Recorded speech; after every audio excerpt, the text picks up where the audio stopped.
ہنس کے بات کر لیں تو اگلی بار وہ آپ کی کمر میں گدگدیاں کر رہا ہوتا. میں تو جب بھی انٹیریئر میں پوسٹ ہوتا ہوں میں یہ کرتا ہوں کہ وہاں کے اہم لوگوں کی ایک فہرست بنا لیتا ہوں. ان کے علاوہ میرا گیٹ کوئی کراس نہیں کرتا. یہ تم نے کوئی نئی بات نہیں کی اقتدار. تم سے پہلے انگریز افسر بھی یہی کچھ کیا کرتے تھے. ارے بابا تو اسی لیے تو ان کی حکومت اتنا عرصہ چلی تھی. یہ تمہیں ہو کیا ہے اقتدار؟ کیسی باتیں کر رہے ہو تم؟ یہ سب کیا ہے؟ یہ سٹیٹس، ڈسٹنس، حکومت. بھائی یہ ملک صرف میرا یا تمہارا نہیں ہے، سب کا ہے. اس ملک کی آزادی کے لیے ان سب نے ہم سے زیادہ قربانیاں دی ہیں جنہیں تم اپنے دفتر کے دروازے سے اندر نہیں آنے دیتے. بور نہ کرو یار، چائے پیو. ان کے لیے تم میں اور ایک غیر ملکی افسر میں کیا فرق ہے؟ اگر تم ان کی داد رسید نہیں کرو گے تو انہیں کیسا پتہ چلے گا کہ وہ ایک آزاد ملک کے باوقار شہری ہیں؟ ان کے کچھ حقوق ہیں اور کوئی ان کے حقوق کی نگہداشت کرنے والا ہے. میری ایک بات یاد رکھو اقتدار، یہ جو کچھ تمہارے پاس ہے یہ سب انہی کا دیا ہوا ہے. یہ کوٹھی، یہ نوکر چاکر، باغ، موٹریں، یہ سب ان خدمات کے عوض میں ہیں جو تمہیں عوام کے لیے کرنی ہیں. پلیز اپنی سوچ کا انداز بدلو ورنہ تاریخ کبھی معاف نہیں کرتی. بھائی میرے تمہاری چائے ٹھنڈی ہو رہی، چائے پیو. ویسے اقتدار، مراد بات تو ٹھیک کر رہا ہے. کیا ٹھیک ہے اس کی بات؟ کیا اچھائی ہے؟ باتیں باتیں باتیں. آپ لوگ صرف باتیں کر سکتے ہیں. جن باتوں کا مجھے علم ہے ان کی ہوا بھی آپ تک نہیں پہنچتی. جوا، فریب، ڈکیتی، ملاوٹ، کیا کچھ نہیں ہوتا ہے. اور یہ کون کرتا ہے؟ یہی آپ کی یہ عرضیاں لہراتے ہوئے یہ عوام. لیکن اس کرپشن کی جڑیں کہاں؟ خربوزے کو دیکھ کر خربوزہ رنگ پکڑتا ہے. اچھے برے لوگ ہر جگہ ہوتے ہیں. خیر اب کوئی اور بات کیجیے، رہانا آ رہی. ارے بھائی شاید تم تو خوراک دیکھ کر تمہاری آنکھوں میں خون اتر آتا تھا. کیا ہوا؟ کچھ کھاؤ نا. بس یار طبیعت کچھ بھر سی گئی. السلام علیکم بھابھی. ہیلو، آپ کب آئے؟ بس جی ابھی آ رہے ہیں. اوہو، آج تو بڑے بڑے لوگ آئے ہوئے ہیں. آداب. اقتدار، آئی ڈونٹ تھنک میں 8 بجے سے پہلے آ سکوں گی. تو کوئی بات نہیں، وہ ڈرائیور تمہارے ساتھ ہوگا. اچھا. آپ کہیں جا رہی ہیں؟ ہاں جی، وہ کوئی شاید انڈسٹریل ہوم کی اوپننگ ہے. وہ لوگ شاید کچھ کوئی ورائٹی پروگرام بھی کر رہے ہیں. ہاں اب یہ سب کچھ اقتدار کی خاطر کرنا ہی پڑتا ہے نا. ہاں جی. آیا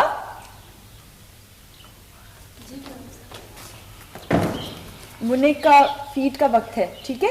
اس کے فیڈر کو اسٹیرلائز کرنا نہ بھولنا، سمجھی نا؟ میں آ کر چیک کروں گی، اگر کوئی غلطی ہوئی تو تمہیں پنکھے سے الٹا لٹکا دوں گی. ہاں اقتدار، وہ میں نے کراکری کا آرڈر دے دیا ہے. ایک تو یہ جو آپ کی مسز کمشنر ہے نا، چھوٹی چھوٹی باتوں کو بہت نوٹس کرتی ہیں.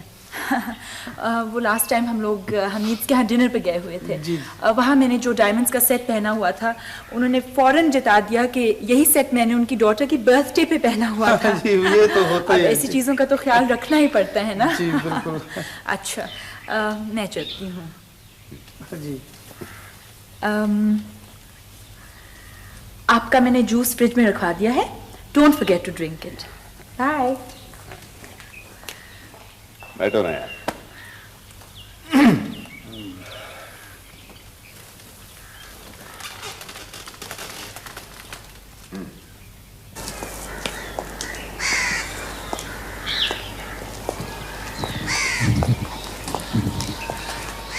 کبھی کبھی میں سوچا کرتا تھا عمران کہ میں نے ریحانہ کو کھو کر بڑی غلطی کی، لیکن آج مجھے احساس ہوا کہ جو کچھ ہوا بالکل صحیح.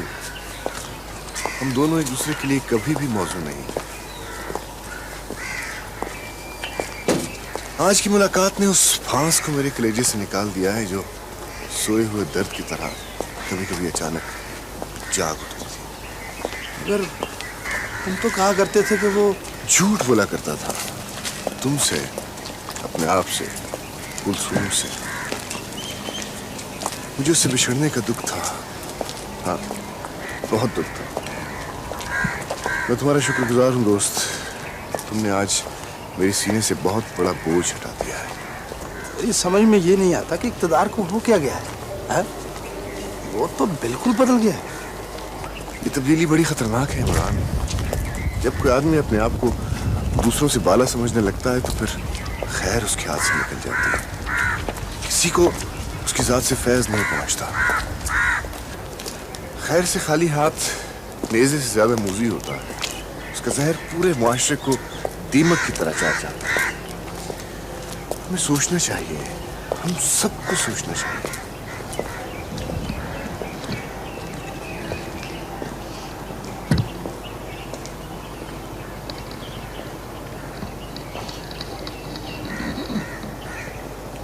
آپ کا پرابلم یہ ہے مسٹر مراد کہ آپ ضرورت سے زیادہ سوچتے ہیں اور غلط سوچتے ہیں. آپ آرام سے اپنا کام کریں, لیکچر دیں اور گھر جائیں. کیا ضرورت ہے ایسے مضمون لکھنے کی آپ کو؟ یہ میرا سبجیکٹ ہے سر. آپ کا سبجیکٹ تو ہسٹری ہے. آج رونما ہونے والے واقعات نہیں, کل ہسٹری بننا ہے سر. میں نے تو صرف تاریخ سے کچھ نتائج اخذ کر کے انہیں اپنے حال پہ منطبق کرنے کی کوشش کی ہے تاکہ ہم اپنی سمت درست کر لیں. آپ مہربانی کر کے زیادہ ٹریفک انسپیکٹر نہ بنیں. مجھے اوپر سے ہدایت کی گئی ہے کہ آئندہ آپ پہلے سے اجازت لیے بغیر کوئی مضمون شائع نہیں کرائیں گے, اور اگر آپ نے ایسا کیا تو اس کی تمام تر ذمہ داری آپ پر ہوگی. اور میں بھی ذاتی سطح پر آپ کو مشورہ دوں گا کہ بی کیئرفل, ورنہ آپ کی اس چکر میں نوکری جا سکتی ہے. اس پر دستخط کر دیجیے. یہ کیا ہے سر؟ ایکسپلینیشن کی کاپی ہے. یہ تو زیادتی ہے سر. ایک استاد ہونے کے ناطے سے میرا فرض بنتا ہے کہ آپ کا فرض صرف یہ بنتا ہے کہ آپ اپنے حصے کے کلاسز میں لیکچر دیں اور لڑکوں کے کورسز ختم کرائیں. That's all. سر ایک اچھا استاد بننے کے لیے ریسرچ, اپنے مضمون اور اس سے متعلقہ نالج کا ہونا بھی تو ضروری ہے. میرے پاس بحث کے لیے وقت نہیں ہے. میں اتنا ہی کام کرتا ہوں جتنی مجھے تنخواہ ملتی ہے, اور یہی آپ کے حق میں بہتر ہے. اب آپ جا سکتے ہیں.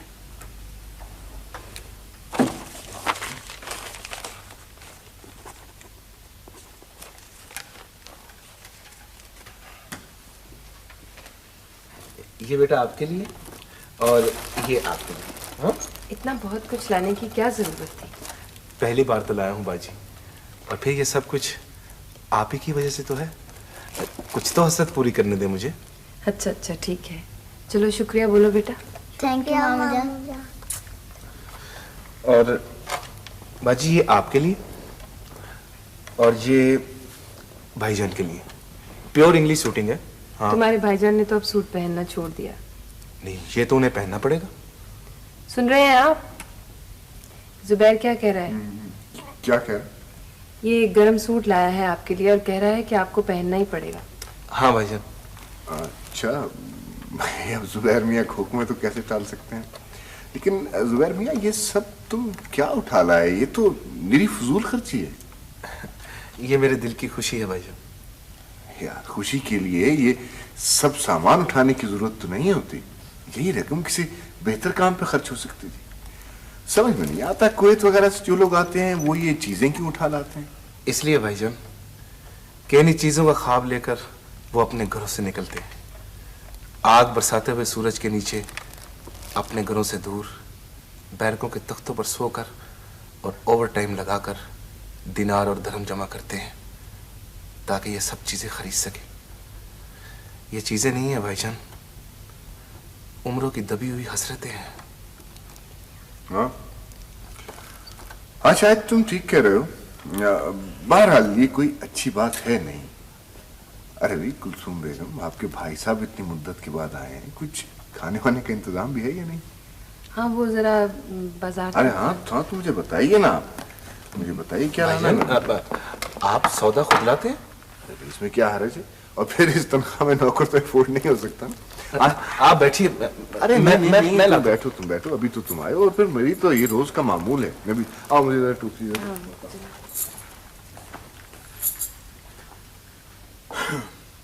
بھائی واہ, سچی بات یہ ہے کلثوم بیگم کہ سبزی آپ واقعی بہت اچھی بناتی.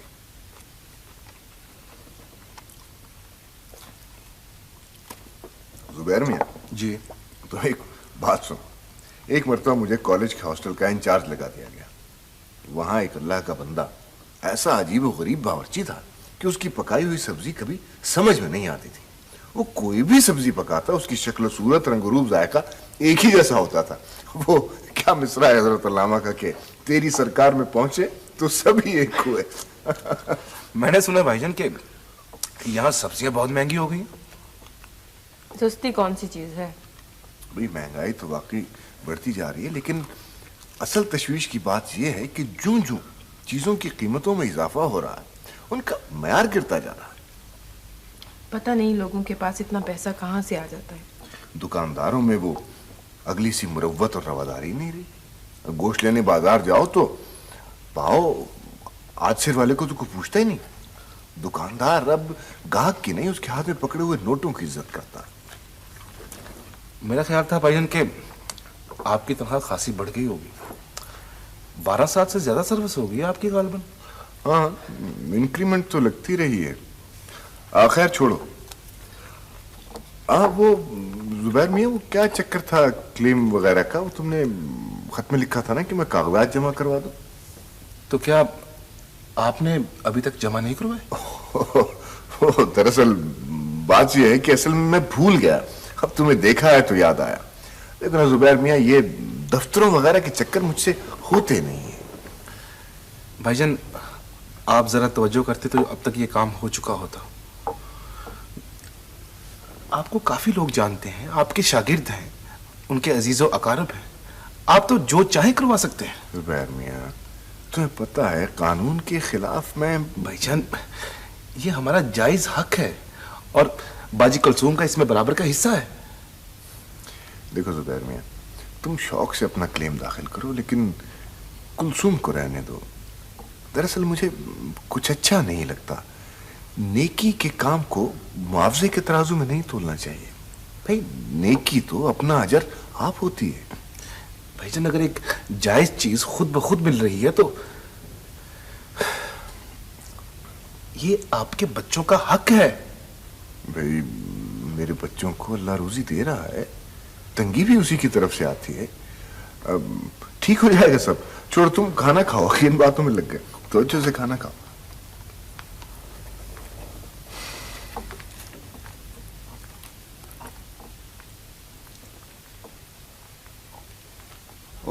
میں نے آپ کو بتایا نا کہ داخلے بند ہو چکے ہیں. گنجائش ہوتی تو میں آپ کو انکار ہی کیوں کرتا. جی ہاں میں آپ سے کیسے وعدہ کر لوں مائیگریشن کے لیے. ہاں ٹھیک ہے آپ پتہ کر لیجیے. خدا حافظ. یہ داخلہ بھی ہمارے لیے بہت عذاب کا وقت ہوتا ہے. اب داخلے بند ہو چکے ہیں، جگہ بھی ختم ہو چکی ہے. بورڈ کی خصوصی اجازت سے لیٹ فیس کے ساتھ ایڈمیشن کا وقت بھی ختم ہو چکا ہے. لیکن لوگ ہیں کہ آئے چلے جا رہے ہیں. اب لوگ بھی کیا کریں جی، پڑھانا جو ہوا بچوں کو. وہ جی وہ آپ کے جو پروفیسر ہے اپنا مراد علی صاحب وہ ابھی آئے نہیں. مراد صاحب کالج تو آئے ہیں.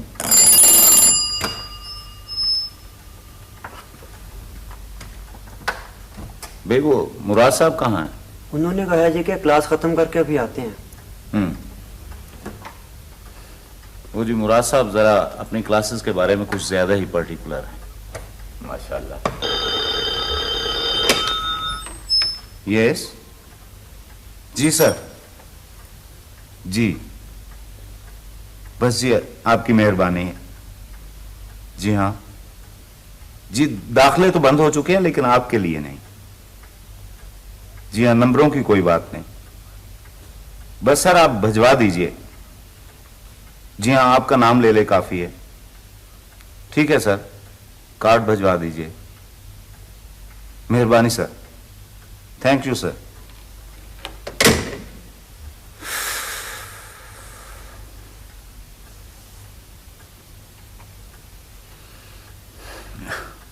کچھ جگہ ایسی ہوتی ہیں کہ آدمی انکار بھی نہیں کر سکتا.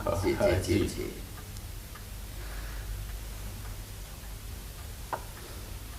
اف 11 بج گئے. مجھے تو ڈائریکٹوریٹ میں ایک میٹنگ اٹینڈ کرنا تھی. میں اجازت چاہوں گا. ملک صاحب سے میرا سلام کہیے گا. جی لیجیے مراد صاحب بھی آ گئے.